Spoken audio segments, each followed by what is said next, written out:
बीडमध्ये police भरतीतल्या उमेदवाराकडे drugs आढळले। या उमेदवाराकडून टर्मिन नावाचे इंजेक्शन जप्त करण्यात आलं।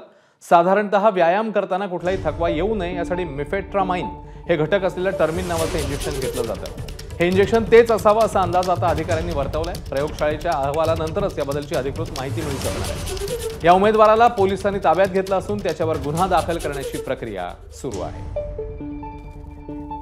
आज एकाच्या सर्चिंगमध्ये आम्हाला काही संशयास्पद बॉटल मिळालेली आहे, त्याचं सिरिंज पण मिळालेली आहे।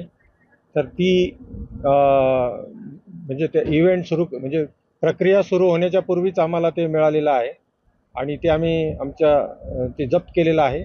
मेडिकल ऑफिसरकडनं त्यांचे सॅम्पल्स, त्या कॅन्डिडेटचे सॅम्पल देखील घेण्यात आलेले आहे आणि याच्यामध्ये जे सॅम्पल आम्ही तपासणीसाठी पाठवत आहोत।